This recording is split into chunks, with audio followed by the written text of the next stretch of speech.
अगर हम ब्रह्मचर्य से सही चले और अपनी पढ़ाई पर ध्यान दें तो कोई ऐसी बात नहीं जो हम बोल ना सके। तो ऐसे थोड़ी, अब जैसे अपने लोग हैं, अब ज्ञान मार्ग का प्रश्न कर दो आप, या भक्ति मार्ग करो या कर्म मार्ग करो, अष्टांग योग का करो, तो आपको हर उत्तर मिलेगा। तो गुरुजी आप जैसी बुद्धि कहाँ से मिले? ब्रह्मचर्य से। ये सबसे बड़ी गलती होती है। उपासक इनको पकड़ रखता है, काम आया और चला गया अपनी चेष्टा कर, अब वो उसको पकड़े बैठा रो रहा है, ओ काम काम काम। तुम पकड़े छोड़ो, वो गलती क्यों हुई? क्योंकि तुम उस समय भजन में नहीं थे। तो इस समय क्या कर रहे हो? वही गलती का अवसर फिर दे रहे हो। आज से कसम खाता हूं, ये कुछ कसम काम नहीं करेगी। कसम बोलने की जरूरत नहीं, राधा राधा बोलने की जरूरत है। राधा राधा बोलोगे बिना कसम के निकल जाओगे, क्योंकि पावर आ जाएगा। और राधा राधा नहीं तो हर बार कसम खाओ, कुछ नहीं होने वाला। ये बहुत साफ आप अपने अनुभव से देख लीजिए। कसम थोड़ी रोकती है, आध्यात्मिक शक्ति का बल उसे रोकता है, और वो आएगा नाम जप से। और नाम जप करो नहीं, वर्तमान में दुनिया का प्रपंच सोचो, तो तुम जीत नहीं पाओगे माया से। डरना नहीं, झुकना नहीं, और किसी के भी धमकाने से आप कभी भी अपने निर्णय को नहीं बदलते। चाहे जितना कोई बड़ा हो, भगवान से बड़ा कोई नहीं। वो अनंत माया शक्तियों का स्वामी परमात्मा है, वो कैसे तुम्हें गिरने दे सकता है? सावधानी रखनी चाहिए, बिल्कुल नहीं। पाखंड और दंभ का बढ़ावा नहीं देना चाहिए, नौटंकी नाटक का बढ़ावा नहीं देना। इसमें नहीं, जो तुमसे सीधे अर्थ मांग रहा है वो व्यापारी है, वो भोगी है, पाखंडी है। पैसा मांगने वाली बात नहीं होगी। कृपालु, उसके हृदय में इतनी कृपा होती कि वो देना जानता है। सेवक जी महाराज, श्री हरिवंश धर्म प्रगट जानिए, श्री हरिवंश नाम जाहिए, नाम सिद्धि पहचानिए। अंडे खाओ, मांस खाओ, पाउडर खाओ, डिब्बे खाओ, ये शरीर बनाओ। ये कोई भी फुला ले शरीर को, फुलाना कोई बड़ी बात कोई है? पंप मारो फूल जाएगा। बल कहां से लाओगे? ताकत कहां से लाओगे? ब्रह्मचर्य की पावर। पत्थर जैसा शरीर कहां से बनाओगे? उसके लिए सपाटे लगाने पड़ेंगे भाई, उसके लिए ब्रह्मचर्य का पालन करना पड़ेगा। लोग कहते हैं ब्रह्मचर्य का पालन करने के लिए जरूरी कोई है गोमूत्र पीना, जरूरी कोई गोबर स्नान करना? हाँ बेटे जरूरी है। आओ हमसे पूछ, हम ब्रह्मचारी है, अखंड ब्रह्मचारी। और हमसे पूछ कैसे तपाना पड़ता है, दिन में नहीं सोना, कितनी हार्डवर्क एक्सरसाइज करना। 5000 सपाटे मेरे हाथों को देख सकते हो भैया आप। महाराज जी, कर्म बड़ा या धर्म, दोनों के बीच द्वंद्व को कैसे सुलझाएं? आप समझ ही नहीं पा रहे।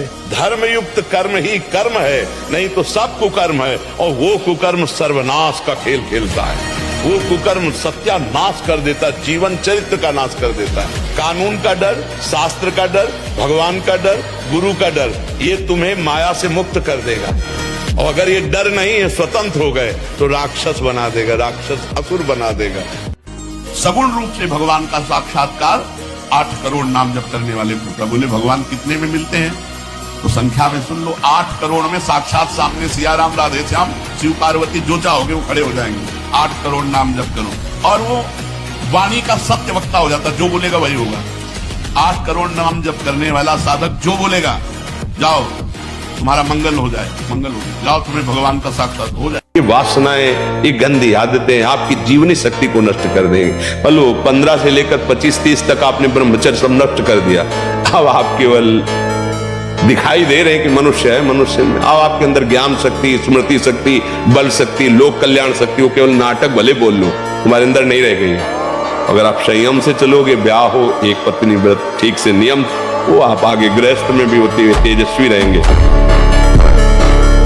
अगर 3 बजे से आपकी दिनचर्या है तो 2:45 बजे आप आके बैठ गए। 6 बजे जाना है तो 6 बजे के बाद प्रणाम करके सबसे नाम जप करते थे। ऐसा नहीं कि हम फिर 4:30 बजे आ जाते हैं। 1 घंटा गए तो हम हैं, ये दिनचर्या नहीं, ये प्रमाद है। जिस समय जो आपकी दिनचर्या बन रही है, देखो आजीवन 2 बजे नींद त्यागने का गुरुदेव ने बचपन में अभ्यास बना दिया। समीप ही वो आप तखत पे शयन करते, समीप उठे, उठ 2 बज गए, माला ले बैठ जा। जी महाराज, वो आप बैठे ऐसे राधे राधे। तुम्हारे अंदर के शत्रु, बाहर का तो सब कोई ड्रामा कर सकता है, लेकिन अंदर के शत्रु तुम्हें परेशान कर रहे हैं, तुम उन पर कभी नजर की? उनको अपना माने हुए मित्र। मन जैसा कर, मन कह रहा होटल चलो होटल, मन कह रहा फिल्म देख चलो, मन कह रहा है गंदी दृष्टि करो करो। अरे कभी दुश्मन को पहचाना अंदर बैठा तुम्हारे, और उसको जीत गए तो निहाल हो गए, पूरा जगत जीत गए, परमानंद में मगन हो जाओगे। और ब्रह्मचर्य का पालन करो। ब्रह्मचर्य में एक जोश होता है, एक उन्माद होता है, एक जिद्दी स्वभाव होता है। हारने का स्वभाव ही नहीं होता ब्रह्मचारी का। जहां हारने का स्वभाव होता है वहीं वो विजय प्राप्त करता है। सत्य और धर्म की राह पर चलना बहुमानो कांटों पे चलना है, और कांटों पे चलना है, पर दिखाई देता है।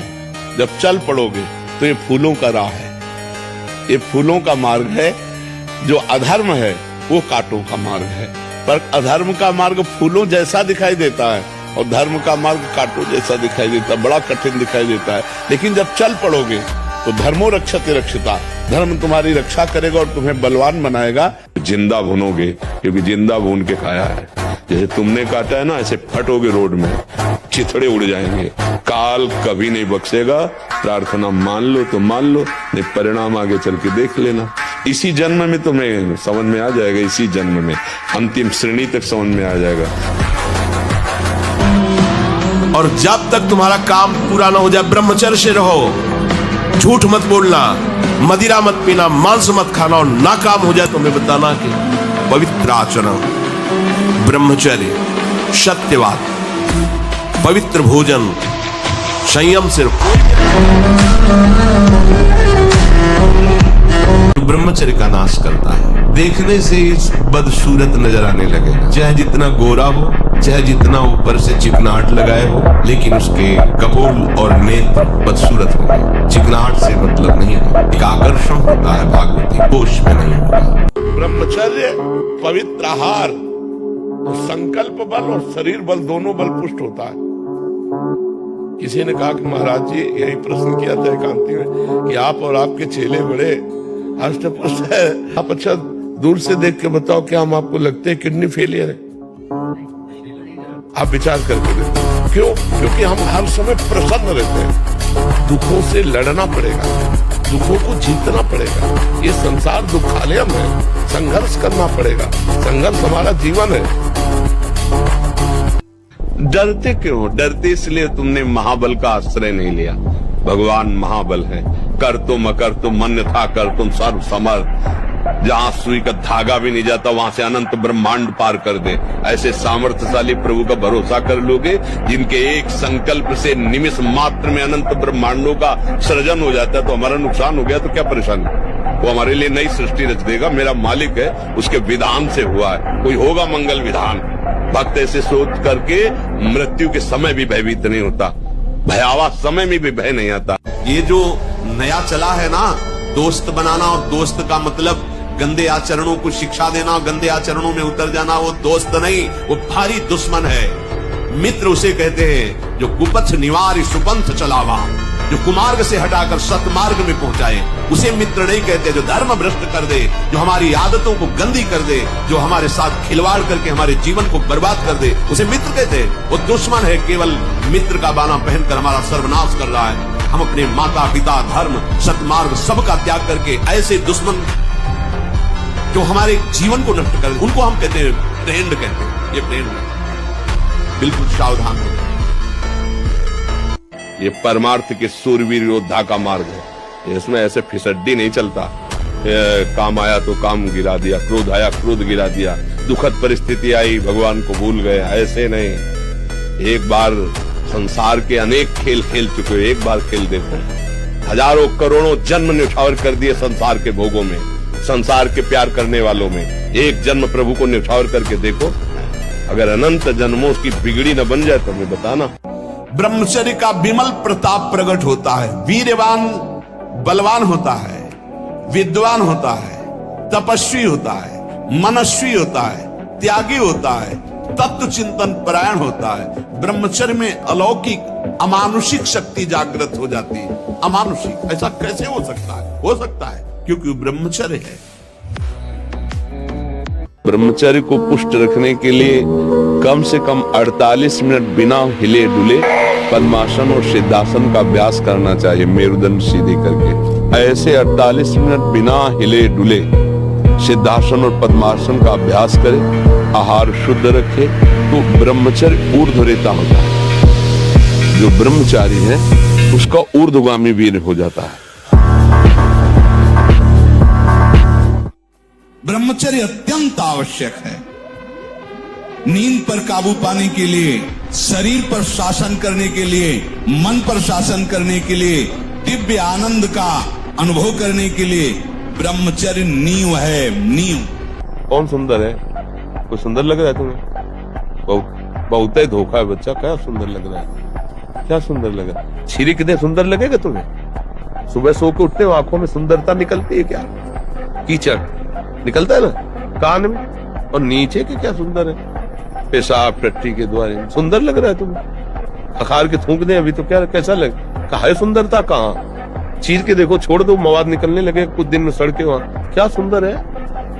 हमें बताओ क्या सुंदर है इसमें? क्या मुर्दे जैसा जीवन, जो इंद्री जैसा चाहे वैसा डाउन कर दे, जैसा चाहे वो हमें शोक दे दे, दुख दे।